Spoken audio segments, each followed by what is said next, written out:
My name is Marcus Isaiah Chen. I'm 16 years old, and on the evening of September 3rd, I flatlined in a hospital room in Seattle. Death wasn't something I spent much time thinking about. I was too busy being a junior at Roosevelt High, juggling AP classes, cross-country practice, and my part-time job at my uncle's bookstore. My parents immigrated from Taiwan before I was born, and they'd built a good life here. Dad's a software engineer, Mum's an architect. My older sister, Jennifer, was already at Stanford, making everyone proud. I was the quieter one, the one who preferred books to parties, hiking trails to shopping malls. I worried about the usual things. SAT scores, whether I'd get into a good college, if my mile time was fast enough for regionals. And yeah, I wondered if Sarah from my English class noticed me when I accidentally made her laugh during group discussions. The headaches started in late August. At first, they were just annoying, the kind you blame on too much screen time or not enough sleep. Mum kept saying I needed to drink more water, eat better, stop staying up so late studying. But they got worse. By early September, I was getting dizzy spells. The light hurt my eyes. I threw up twice at school. Dad finally drove me to the emergency room on a Wednesday night when I couldn't remember my own phone number. The CT scan showed something they called an arteriovenous malformation. Basically, a tangle of blood vessels in my brain that had been there since birth, quietly waiting to cause problems. They said I needed surgery soon, but they wanted to stabilise me first. I was scared, but everyone kept saying I'd be fine. Jennifer drove home from Stanford. Mum slept in a chair next to my hospital bed. Dad kept making terrible jokes to make me smile. On my third night there, around 8:47 p.m, according to the clock I'd been staring at, something went wrong. The tangle of vessels in my brain ruptured. I felt this sudden, crushing pressure in my head, worse than any migraine could ever be. I tried to call out, but my words came out garbled. The room started spinning. Then I heard the monitors go crazy. Nurses rushed in. Someone was shouting codes I didn't understand. And then I was floating near the ceiling, watching them work on my body below. It wasn't like the movies. There was no dramatic tunnel of light at first, no deceased relatives beckoning me forward. Just this strange, weightless feeling and the bizarre sight of doctors and nurses surrounding a teenage boy with tubes and wires who I somehow knew was me, even though I felt completely separate from that body. I could see Mom screaming my name, Dad holding her back so the medical team could work. Jennifer was frozen in the corner, her face white with terror. I wanted to tell them I was okay, that I wasn't in pain anymore, but they couldn't hear me. The weirdest part? I could sense what they were feeling, not just see it on their faces, but actually feel it. Mum's crushing guilt that she hadn't taken my headaches seriously enough. Dad's helpless rage at not being able to fix this like he fixed code at work. Jennifer's fear that she'd lose her little brother before really knowing him. We'd grown apart when she left for college. Then I felt something pulling me. Not upward, but inward, like I was being drawn into a deeper dimension of reality that had always existed, but I'd never perceived before. The hospital room faded, and I found myself in what I can only describe as a space between spaces. Not a place with walls or ground or sky, but a presence that felt infinite and impossibly intimate at the same time. And I wasn't alone. I'm going to tell you what I experienced next. And I know how it sounds. Before this happened, I was spiritually ambiguous, I guess you'd say. My family celebrated both Buddhist and Christian holidays, more out of cultural tradition than deep faith. I'd been to temple with my grandmother, to church with school friends, but I'd never really committed to anything. I was the kid who said, I'm spiritual but not religious, without really knowing what that meant. But in that space, I encountered something someone that I can only describe as a being of pure conscious love. I didn't see a human form at first.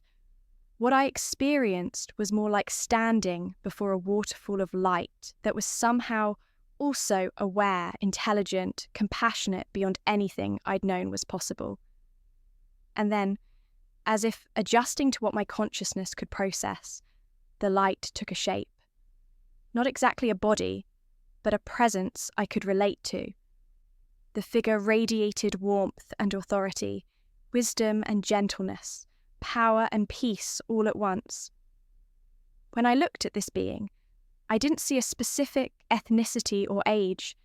It was as if every culture's image of the divine was somehow present in this one figure. I saw traces of the Jesus I'd seen in paintings, but also something of the Buddha's serene compassion, something of the ancient wisdom in my grandmother's prayers. The being spoke, and the voice was like everywhere and nowhere, external and internal, Marcus, just my name. But hearing it, spoken by this presence, broke something open inside me. I started crying, and I realized I'd been carrying around this heaviness I didn't even know was there, the weight of expectations, of perfectionism, of never feeling quite enough, always trying to prove something. Am I dead? I managed to ask. Your body fights to keep you, the being said, but you're here now, in this moment, between moments, because there's something you need to understand, something you need to carry back. The being extended what appeared to be a hand, and when I took it, I experienced something impossible to put into words. Imagine if love were a colour, a taste, a sound, a feeling, and a knowing all at once. That's the closest I can get.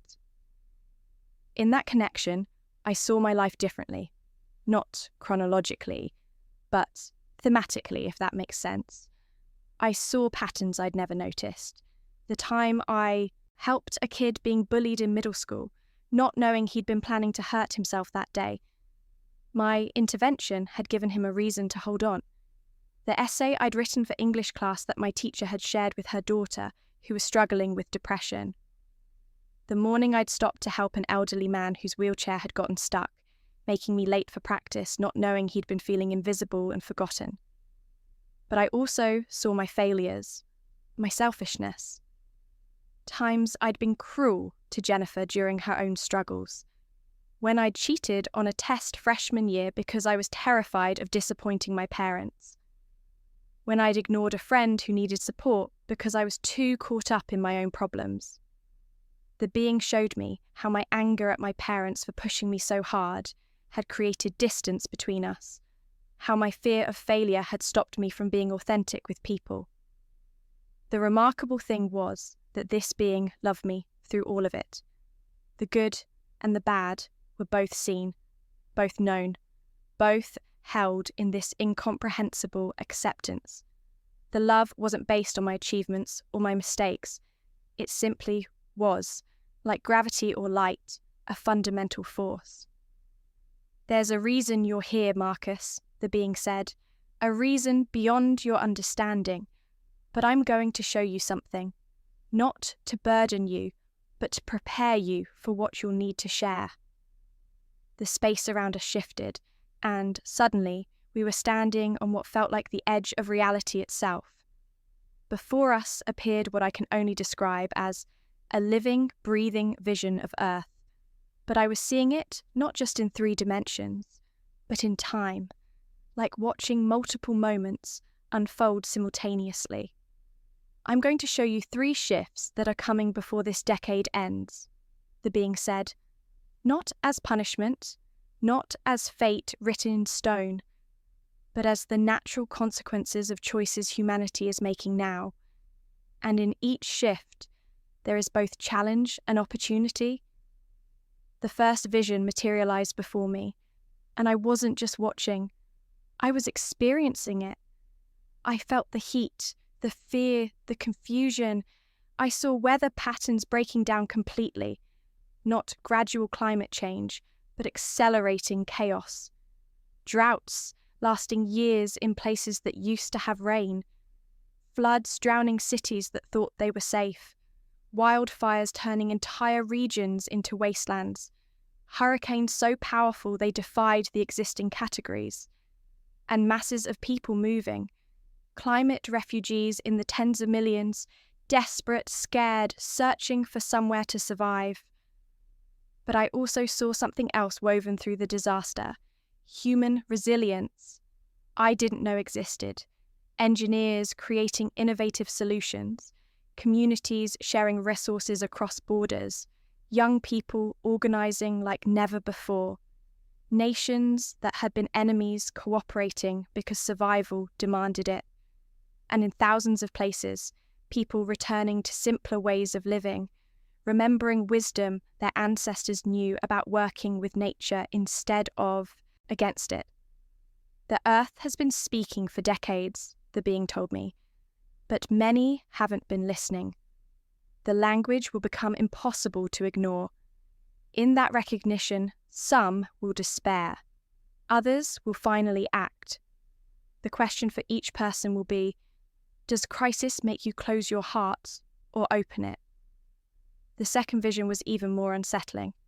I saw systems failing, not all at once, but cascading. Supply chains breaking down, making basic goods scarce. Financial systems seizing up as economic models built on infinite growth collided with finite resources. And most frighteningly, I saw information itself becoming weaponized. Artificial intelligence creating false realities so convincing that people couldn't tell truth from fiction. Societies fracturing because they couldn't agree on basic facts anymore. Trust eroding at every level, in institutions, in media, in science, in each other. I saw people retreating into tribes, choosing the comfort of their own echo chambers over the difficulty of real dialogue. I saw manipulation on unprecedented scales, algorithms designed to divide, fear monetized and amplified.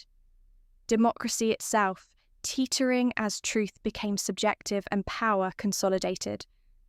But even in this dark vision, I saw lights pushing back against the darkness. Journalists risking everything to report honestly. Teachers helping students develop critical thinking. Technologists creating tools for verification and transparency. Ordinary people choosing difficult conversations with those they disagreed with, building bridges instead of walls. Communities creating their own local networks of trust and mutual support when larger systems failed. Humanity stands at a threshold, the being explained. The tools you've created can either fragment you into isolated tribes or connect you in genuine understanding. The technologies can enslave or liberate. It will take conscious choice over and over at every level. The question will be, do you choose fear or do you choose connection? The third vision was the most personal and painful. I saw a wave of mental health crises, unlike anything modern society had faced. Not a single cause, but a convergence. The isolation from previous years, economic anxiety, climate grief, information overload, the breakdown of traditional community structures, the loss of meaning in an increasingly automated world. I saw teenagers, people my age, struggling with unprecedented levels of depression and anxiety. I saw suicide rates climbing. I saw people numbing themselves with whatever they could find: drugs, alcohol, technology, consumption, anything to not feel the pain. But I also saw the most beautiful response emerging, a global awakening to the importance of mental and emotional health, communities forming new types of support structures, people learning to talk about their struggles openly instead of hiding them, the stigma around asking for help dissolving, ancient wisdom about mindfulness and presence being rediscovered and integrated with modern psychology. People realizing that the most radical thing you could do was be genuinely present with another person's pain without trying to fix it. I saw schools transforming to prioritize well-being alongside achievement, workplaces recognizing that broken people couldn't build a healthy world, families having real conversations instead of existing in parallel isolation, and through it all, people discovering that vulnerability wasn't weakness. It was the gateway to authentic connection. The human mind and heart weren't designed for the world you've built, the being said gently. The pace, the pressure, the constant stimulation, the disconnection from nature and from each other, it's breaking people. This crisis will force a reckoning with how you live, what you value, what truly matters. The question will be, can you create a world that honors human wholeness instead of treating people as machines? As these visions faded, I felt overwhelmed, almost crushed by the weight of what I'd seen. "Why show me this?" I asked. "I'm just a kid. What am I supposed to do with this?" The being's presence wrapped around me like the warmth of the sun after emerging from cold water. "You're not just anything, Marcus. Every soul has purpose, has gifts that the world needs. I'm showing you this not to make you a prophet or a savior. I'm showing you so you can live differently, so you can help others prepare not with panic but with purpose." But how? I felt so small, so inadequate. By being authentic, by sharing your gifts, your thoughtfulness, your ability to see patterns, your capacity to hold complexity without needing simple answers, by helping others understand that the darkness doesn't have the final word, by remembering what you felt here, this love, this connection, and letting it guide how you treat yourself and others. The being showed me something else then, something that's hard to describe. It was like seeing the underlying code of reality, the hidden connections between everything. I saw how every action rippled outward in ways we never see, how a conversation I'd have 5 years from now would impact someone who would then impact hundreds of others, how my decision to be honest about my struggles would give permission to others to be honest about theirs, how the small choices, to be kind, to be present, to be brave, accumulated into currents that shaped the future. "You see these threads of cause and effect?" the being asked. "They're why individual choices matter more than you think. You can't control the great shifts coming. They're beyond any one person. But you can control how you show up in them. You can be a node of consciousness, of compassion, of clarity in the confusion. That's not small. That's everything." I started to understand then. It wasn't about me stopping climate change or fixing the information crisis or solving mental health issues. It was about how I chose to be in the world as these things unfolded, whether I would contribute to the fear and division or to the love and connection. "Can I stay here?" I asked, because leaving this presence, this love, this clarity felt impossible. "Please, I don't want to go back to not knowing this." The being's energy shifted into something infinitely tender. "This is your true home, Marcus, and you will return here when your time comes. But that time isn't now. You have living to do. Growing, loving, learning, making mistakes and learning from them, connecting with others, becoming who you're meant to be, and you won't lose what you've experienced here. It will be like a seed planted in your consciousness. It will grow and inform everything you do, even when you can't consciously access it." "I'm scared," I admitted. "Scared to go back. Scared of the pain. Scared of forgetting this. Scared of those visions you showed me." "Fear is natural," the being said. "Don't try to eliminate it. Let it inform you without controlling you. And, Marcus," the presence seemed to look directly into the core of my being, "the visions I showed you, they're possibilities, not certainties. The future isn't written. Every moment, humanity chooses its path. The challenges are coming, yes, but how they unfold and what emerges from them depends on millions of individual choices. Your choice. Every day, you choose between fear and love, between isolation and connection, between numbing and feeling, between honoring what matters or chasing what doesn't. Those choices ripple. Never doubt that. Then the being did something I didn't expect. It showed me people, thousands of them all over the world, people I'd never met. Other teenagers lying in hospital beds, having their own experiences of this love. Adults in the middle of ordinary moments, suddenly recognizing the sacred in the everyday. Elderly people on their deathbeds receiving the gift of clarity before passing. People from every culture, every religion, every background, all being touched by this same fundamental force of divine love, each interpreting it through their own lens, their own language. You're not alone in this knowing, the being said. There are others waking up, remembering, choosing to live differently. You'll recognize them. They'll recognize you. Find each other, support each other. You'll need community for what's coming. I felt a pulling sensation then, like being drawn back through that dimension I'd travelled through to get here. I tried to hold on to the being, to this experience, terrified of losing it. I'm always with you, were the last words I heard. Closer than your breath. You've never been separate from this love, Marcus.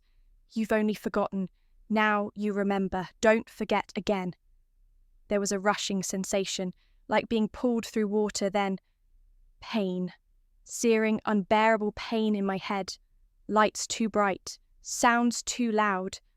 Someone saying, "He's back. We've got him. Vitals stabilizing." I tried to open my eyes, but everything hurt. I tried to speak, but had tubes in my throat. Panic seized me. I couldn't breathe, couldn't move, couldn't tell anyone what I'd seen. A nurse's face appeared above me, kind eyes behind a mask. "Marcus, you're okay. You're in the hospital. You had a brain hemorrhage, but you're alive. Can you hear me? Squeeze my hand if you can hear me." I squeezed. "Good. Don't try to talk. You have a breathing tube. We're going to take care of you." Through the haze of pain and confusion, I could hear my mum crying, my dad's voice cracking as he thanked the doctors, Jennifer saying my name over and over. I survived, obviously. Emergency surgery, then a slower planned surgery, then weeks of recovery. The neurologist called it remarkable. The bleeding should have caused severe damage, but somehow my brain had minimal injury. "You're incredibly lucky," he kept saying. But it wasn't luck. The recovery was brutal. Headaches that made me want to scream. Fatigue so deep I'd fall asleep mid-sentence. Having to relearn how to focus, how to manage sensory input that suddenly seemed overwhelming. PT, OT, cognitive therapy. I missed months of school, watching my cross-country team compete without me, falling behind on everything that used to define me. But something had fundamentally shifted. The old anxieties that used to consume me, grades, college admissions, being good enough, they didn't have the same grip. They still mattered, but they weren't everything anymore. I found myself noticing different things. The way morning light hit the leaves outside my window. The genuine care in my mum's eyes when she checked on me. The sacrifice my dad was making, working from home so someone was always with me. The way Jennifer put her life on hold to help me recover, and how this crisis had actually brought us closer. I started keeping a journal, trying to capture what I'd experienced before the memories faded. But I found that the memories didn't fade. If anything, they became clearer, more integrated into how I saw everything. I told my family about the experience in pieces when I felt strong enough. Mum cried and said her prayers had been answered. Dad, the skeptical engineer, was quiet for a long time before admitting he'd always wondered if there was something more than the material world, and maybe this was his answer. Jennifer said it made sense. She'd felt something change in the hospital room the moment I came back, like I was the same person, but also fundamentally different. I wanted to tell everyone, to shout from rooftops about what I'd learned, but I quickly realised that wouldn't work. When I tried to tell a friend from school, he looked at me like I'd lost my mind. When I mentioned it in therapy, my counsellor gently suggested the experience might have been a hallucination caused by oxygen deprivation. Maybe it was. I can't prove otherwise. But here's what I know. Hallucination or not, real or not by scientific measures, the experience changed me in ways that feel more true than anything else in my life. And I've decided that's enough. I started small. I began a meditation practice, just 10 minutes a day, trying to reconnect with that sense of presence I'd felt. I volunteered at a climate action group, not because I thought I could save the world, but because doing something felt better than doing nothing. I joined a mental health awareness club at school and started being honest about my own struggles with anxiety and depression. Most importantly, I started really listening to people. Before my experience, I was always planning what to say next in conversations, or half-focused on my phone. Now I practice being fully present. And it's amazing what you notice when you actually pay attention. The classmate who's struggling but hiding it, the teacher who's burning out, the friend who needs support but doesn't know how to ask. I'm not special, I'm not a prophet. I'm just a kid from Seattle who had a brain hemorrhage and came back different. But I've learned some things I think are worth sharing. First, the divisions we create between each other. Race, religion, nationality, politics. They're real in their effects, but they're not ultimate. Beneath them is a fundamental unity, a shared source of consciousness and love that connects us all. Every spiritual tradition points to this truth in its own language. Second, the crises coming, and they are coming, aren't apocalypses to fear. They're initiations, opportunities for humanity to evolve beyond old patterns that don't serve us anymore. The question isn't whether there will be challenges, but who we choose to be in the face of them. Third, individual choices matter more than we think. Every moment you choose love over fear, connection over isolation, presence over distraction, authenticity over performance, it ripples. You can't see all the effects, but they're real. You are literally shaping the future with every choice. Fourth, you are loved with a love that's beyond comprehension. Not because of what you achieve or how you perform, but because of what you fundamentally are. You could spend your whole life trying to earn this love, or you could just accept that it's already yours. The latter is much easier. I started a group that meets at a coffee shop downtown every Tuesday. We call it the Space Between. It's not a religious group or a therapy session or an activism meeting, though it touches on all of those things. It's just people, young and old, different backgrounds and beliefs, coming together to talk about what really matters. What are we afraid of? What do we hope for? How do we want to live? What's our responsibility to each other and the world? We started with 4 people. Now there's usually 15 or 20. We don't try to solve everything. We just create space for honest conversation, for being real with each other, for remembering that we're not alone in this confusing, beautiful, terrifying experience of being human. Some of them know about my near-death experience. Others don't. It doesn't matter. What matters is that we're showing up for each other, trying to live with more awareness, more compassion, more courage. I'm back at school now, still recovering, but doing okay. My SAT scores aren't what they would have been if I hadn't missed so much school. I probably won't get into the colleges I was aiming for. And you know what? I'm okay with that. Because I've learned that success isn't measured in admissions letters or mile times or income levels. It's measured in whether you become more loving, more conscious, more authentically yourself. I still have bad days. Days when the fear creeps back in, when I doubt what I experienced, when the weight of those visions feels crushing. Days when my brain fog is so bad I can't think straight, when the limitations from my injury frustrate me beyond words. Days when I look at the state of the world and want to give up because it all seems too broken to fix. But on those days, I remember what I felt in that space between spaces. That love that's always there, whether we perceive it or not. And I remember that I'm not responsible for fixing everything. I'm just responsible for showing up as fully as I can, where I am, with what I have. If you're reading this, listening to this, however you've encountered this story, I want you to know a few things. You don't have to have a near-death experience to access the truth I'm talking about.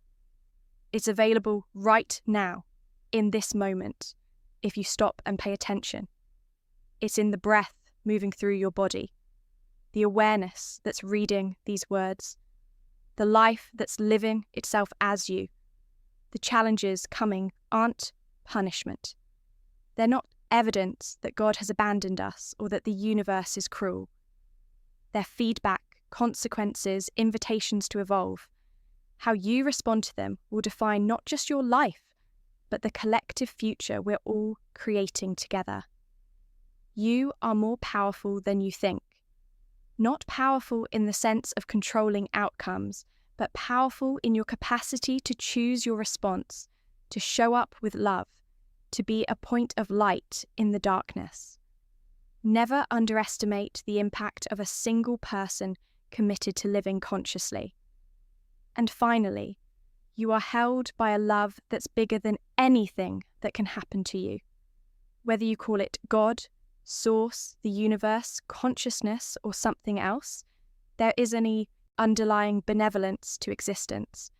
Not a naive everything happens for a reason kind of belief, but a deeper trust that even in the midst of suffering, there is meaning, growth, and, ultimately, love. My name is Marcus Isaiah Chen. I'm 17 now. I still have 2 years of high school left, then college, then who knows what. My path won't be what I thought it would be before September 3rd. It'll be stranger, harder, and infinitely more meaningful. I don't know if I'll face those challenges I was shown, the climate chaos, the information warfare, the mental health crisis. Maybe I will. Probably I will. But I'm not afraid anymore. Not because I'm brave, but because I've seen that there's something beyond the fear, something worth holding on to, something worth living for. And if the world is going to navigate what's coming, it will need people who remember that. People who can hold both the darkness and the light. People who refuse to be divided by fear or seduced by easy answers. People who choose again and again to show up with open hearts, even when it would be easier to close down. I hope you'll be one of those people. I hope I can be too. Not because we're special, but because the world needs every single one of us to wake up, step up, and remember what we actually are beneath all the roles and identities and fears. We're expressions of that love I felt. We're that consciousness, having a human experience, trying to remember itself. So let's remember. Together. Before it's too late. The future isn't written yet. We're writing it right now with every choice, every moment, every breath. Make it count.